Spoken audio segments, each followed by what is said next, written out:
Companies set their values so high that they can comfortably walk underneath them. That's not how it should be. Values are something wonderful and useful.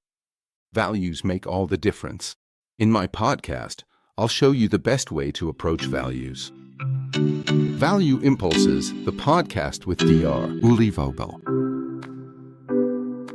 Dear listener, given the current situation, today's value impulses will focus on the political climate, specifically the federal election and what the federal election really means. And of course, the lens here is values, which is why I'm approaching it this way. And naturally, this is something that interests me deeply on an emotional level, because I've spent a large part of my life involved in politics and political science. Maybe it can be put very simply. To quote Churchill, democracy is the worst form of government, except for all the others. Or perhaps, as Harari puts it, democracy's big advantage is that we have mechanisms for correction. In other words, self-correction. Over time, we manage to do better, whereas an autocracy or a dictatorship simply can't achieve that. I highly recommend Harari's latest work on this topic. I've already recommended Nexus a few times. Nexus by Yuval Noah Harari. I'll make sure to include it in the show notes. Why am I even talking about this topic? There are probably quite a few people here who don't know me yet. Why am I able to talk about this without it coming across as too opinionated or being taken the wrong way? Well, I studied political science for 4 years and worked for 5 years at the chair of international politics. I wrote a dissertation in international politics. Back in 1999, the title was Stability Transfer, NATO using Poland as an example. For about 3 years now, this topic has become quite relevant again. And so, I believe I can say something about this. Nevertheless, my wife did warn me a bit not to let too much of my personal opinion slip in here, so it doesn't get too political in a negative way. I'm making an effort in that regard, and she's absolutely right. But on the other hand, I do share my opinion as well. And I believe I can do this from different perspectives and viewpoints, and justify it for myself, especially with regard to the values behind it. And then it becomes relative again, because as people, we simply have different values.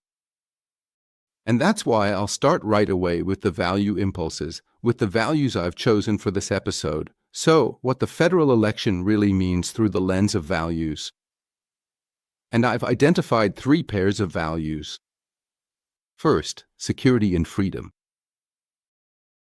We, as people, naturally desire security because, like all other species, we are always at risk.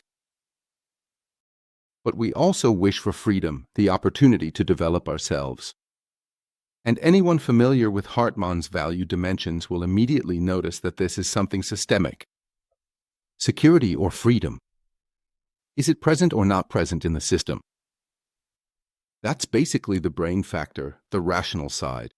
The second pair of values is help, mutual assistance, in other words. I mean humanity's age-old recipe, supporting each other, something we were always good at in the tribe, because we each specialized in our own way. And that complemented each other. At the same time, it stands in contrast to the other value of finding your own solution, that is, wanting to achieve something independently, autonomously, and with competence. So, help versus solving things on your own, the practical value dimension, the hand, and then, of course, the heart is also involved. And that's the third pair of values. Love on the one hand. I think I don't need to explain further that this is the glue, that this is really what holds us together. And Hartman once put it very nicely, it's a lack of love that makes society suffer. So what we're really missing is exactly this aspect.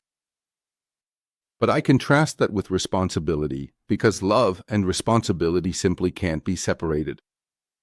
So, 3 pairs of values, security, freedom, help, one's own practical solution, and love, responsibility, those are my pairs of values. And now, of course, I'll get right into it. Time is running out. What is politics, anyway, and what maybe sets it apart from the chimpanzee troops we come from? All right, we have the polis, meaning the city in ancient Greek, and of course not everyone had the right to vote, only those who held leading roles there, but ultimately, it was on the marketplace where politics happened, where people exchanged ideas. And politics has a lot to do with balancing interests and also generating majorities. Of course, there are many other aspects as well, but people in companies always like to say, "Oh my goodness, politics, that's something terrible," and so on, and that none of it should be done. Those are negative beliefs. But honestly, folks, just because our politicians might set a bad example for us, every human organization needs politics. Because interests need to be balanced, majorities need to be formed, and we have to organize ourselves. And if we look at it now, what is the federal election? I mean, from a societal perspective, we've been living without war since 1945, historically speaking. I haven't even counted the years. It's all starting to blur together. Since the Federal Republic was founded in 1949, there have been many federal elections. What characterizes them? Relatively many stable decades with alternating majorities, and compared to now, things are starting to fray in the sense that we have more and more parties. That's why it's getting harder and harder to form coalitions, and within those coalitions, as I just mentioned, it's naturally becoming more difficult to balance interests and form majorities. And against this background, if you look at it historically, it's actually not hard to understand why the traffic light coalition has really struggled in recent years. And if I look at the current phase of society as a whole, then you really have to acknowledge, I'll put it quite bluntly, because my wife Isabel had a Spanish language lesson today, since she's getting better and better at it, with a language teacher from Venezuela, and they do it through certain online platforms. And when you talk to her, and when you think about what's going on there, and consider how things have been politically for many, many years, Maduro just recently reinstalled as a dictator, and so on. If we compare that to our own situation, well, then we really have what you might call luxury problems, just to put it simply. And if we look at the whole world, we see that out of the roughly 8 billion people, about half live in democracies, some more poorly than others, to put it that way, and the other half live in autocracies or outright dictatorships, depending on how you define it. And yes, we have reached a specific point in time where, I think, we really are expressing our grievances at a very high level, and you can't really blame society for trying to uphold that incredibly high standard of living. And of course, everyone tries to come out of it as well as possible, but the big challenge is that this can also end in stagnation, in a relative decline, which is exactly what we're seeing at the moment. With that in mind, let's take a look at the different parties. I've written them all down here. There are quite a few of them by now. If you look at the CDU and CSU, where do their priorities and perhaps even their strengths lie? It's rooted in a certain conservatism, which basically means we want to preserve what is considered the traditional view of humanity. From a strictly economic perspective, we want to provide our economy with the maximum amount of support possible, so that it can really drive significant progress and move things forward. At the same time, we're socially oriented, CDA, social committees, and so on, as people know. So, it's classically set up as a people's party, and that's why it's naturally adaptable.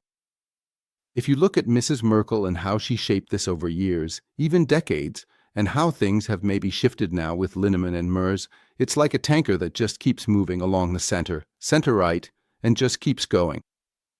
You can see that in different ways. If we look at the SPD, it originally comes from the traditional working-class environment. And if we look at the values we have here, of course it's about security on the one hand, but above all it's also about solidarity and so on. And we are noticing a kind of erosion, maybe because the SPD's core clientele has somewhat disappeared, and now the current chancellor isn't exactly an icon or wildly popular with the people. I don't think that's a secret. But if we look at the values we have here in the prism, we can see that the SPD is positioned where the focus is more on the collective and maybe more on the idea that the state should take care of things, or that it's the one responsible when things go wrong. Whereas with the CDU or CSU, it's more like, well, the individual needs to be held accountable. And neither one is fundamentally negative or positive compared to the other, it's just a tendency. And we always have to keep in mind that politics, in the end, is also about tendencies. If we look at the Greens now, we can also see very clearly where are they headed. Of course, they have their core green issues, like the climate, which is currently being neglected, which I really don't like because it's incredibly important. On the other hand, of course, a huge number of mistakes have been made, and it's really about where do I position myself on other political issues and topics. And in that respect, the Greens are more on the left of the spectrum, if you can even still say that these days. It's already a bit tricky, especially when it comes to making things like savings income subject to social insurance contributions, and so on. Then you can clearly see it's always about filling the coffers, maybe less about encouraging individuals to plan ahead and take initiative. And when it comes to migration, which is also a major issue, the Greens have a different stance than the CDU/CSU. With the SPD, I'd say it's ambivalent. With the AFD, well, I'd say that's basically their main focus. And I have to say clearly, on the one hand, it's pretty logical that when this issue escalates and can't be solved by the political center, the AFD keeps getting stronger, which is clearly not a good thing. And now there are two possibilities. You can, take the approach like Denmark and do what the Social Democratic Prime Minister there does, take decisive action so that the borders can't be crossed illegally, so that people can't just take advantage of the welfare state, that they have to work, that they have to earn a living, that they may even have to do community service, and in this way, you neutralize the far right. Or I could do it another way, which is just as possible, and say, well, AFD at a municipal level or whatever level, let's work together now, show us what you can do, and then they'll be exposed as well. But to keep going on like this all the time, that's just not on. And us as a bulwark against you, that's already been tried back in the 1930s, and eventually the NSDAP became the strongest party. So we really need to be a bit careful. It also doesn't make any sense to constantly label the AFD and all its members as Nazis. Everyone who votes for them. Now it's 20%, so to say they're all close to Nazis. That's nonsense. We need to handle this a bit differently. And by the way, all of Europe deals with this very differently too, so we also need to put our own past into perspective to some extent. Then we still have the left and the Sarah Wagenknecht alliance. The left is actually, I read today, getting a lot of support from young people. The Sarah Wagenknecht alliance is being increasingly exposed, which doesn't exactly upset me, because you can tell it's apparently run in a very authoritarian way. And that's not really what we want. We want parties to be democratic, including internally democratic, which obviously isn't the case with some of them. The FDP, which I personally lean towards because I'm an entrepreneur and find a lot of what they stand for very, very right, has also kind of shot itself in the foot with the traffic light coalition, and things aren't quite as one might wish anymore.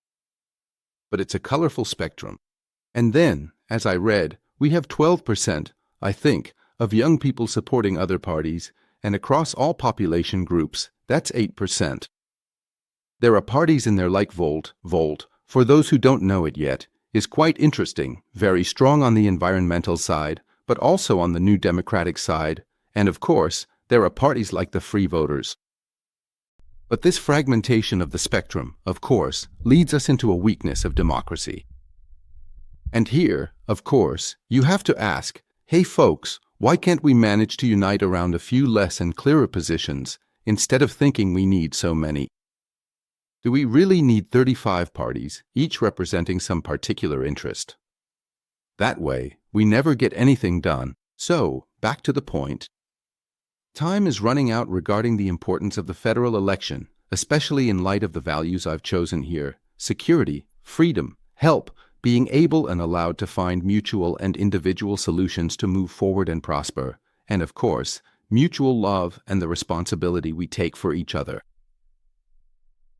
Folks, first of all, voting is a duty. Voting is a duty. Why? Well, the largest party today is already the non-voters. And what do you think? What percentage of people in autocratic, in dictatorial states? There are 4 billion people who would love to trade places with us, and here we are, decadent, sitting around saying, voting. I couldn't care less. We take for granted what's here, Folks, democracy really has to be earned. It's like riding a bike. Maybe you can coast down a gentle slope for one legislative period, but then you have to start pedaling again. That's how you move forward. So, point 1, voting is a duty. And I think the reasoning was clear. Point 2, why are extremes wrong? Folks, according to Hartman, the virus of war actually begins with not recognizing someone else's opinion. So, if within society, and it already starts in the family, then in your social group, of course, in political groups, in social groups, and then in society as a whole. If I don't accept or acknowledge someone else's opinion, and if I don't actually argue with them in the spirit of discussion and fair competition, then I'm heading in an extreme direction. That's when things become irreconcilable, and that's how we plant the virus in society, which can later, of course, also lead to war beyond the state. So extremes are always wrong. Always. And that's why we need to reflect on what can truly be integrated in a meaningful way and what can't. The point that comes from this, of course, is why is it nonsense to ignore extremes? I also can't just pretend that the 20% of people who now vote for the AfD don't exist. And yes, but as the Greens, as the CDU, CSU, as the SPD, as the FDP, whoever, we're doing everything right and the others are bad. At some point, I really have to start thinking, hey, where is the will of the people? And maybe I'm doing something wrong. Maybe I need to do something differently in economic policy. Maybe I need to do something differently in social policy too. They say, hey, when I work here, I heard an interview with the Sass daughters. Sass is a big building cleaning company with 9,000 employees. The people there, the mothers, get up at 4 in the morning to go clean the airport and so on, just to make ends meet. And at the end of the day, of course, she also has to take care of her family, and at the end of the month she ends up with 300 euros more than someone who applies for social assistance, and that person also gets their rent increases covered. Honestly, folks, you really have to think about that for a second. It just can't be like that. And so there are a whole bunch of issues that simply need to be tackled, where we shouldn't be doing politics just for certain groups, but, for crying out loud, combining solidarity and achievement with responsibility. All these things need to be worthwhile for people too. Next, why we have to act now, so please, let's look beyond our own borders. I don't want to be too negative, but for many years now we've been in relative decline compared to a lot of other nations. And that's not all that unusual. Just read Paul Kennedy, The Rise and Fall of Nations and Powers. It's about how things go up for a while and then eventually go down, and decadence eventually sets in too. And you can't really say that everyone in Germany is doing terribly, terribly badly. There are countries where things are much worse. So, the reason we have to act now is to set the right conditions, frameworks, and incentives so things can move forward. And one last point. Politics must not distance itself from the people, and we, the people, must not distance ourselves from politics either. That's why we need to argue and debate with politicians as well. We need to get involved, we need to speak up, and maybe we even need to nudge journalism so that we're heard. On the other hand, Of course, politicians also need to listen to the people. There's a nice old saying, I'm not even sure who said it, that goes, you shouldn't just say what people want to hear, but you do need to pay close attention to what they're saying. And I think those are important points. And as a final point here, not to sound apocalyptic, but more as a bit of a warning or a historical fact. It's said that monarchies fall because of poverty among the people. At some point, they're overthrown. Democracies, on the other hand, fall because of luxury. We really need to be careful not to undermine our own system here. Folks, it's in our hands. 83 million of us, really strong, still strong, there's a lot of power in that. Of course, we make a lot of mistakes, but we can also make a real push for change. And please vote for the parties where you feel, yes, they're motivated, they'll move us forward. And now I want to thank you so much for sticking with me through this solo episode, and I'm really curious to see how the election turns out. We'll talk again very soon. Thanks to you. Bye.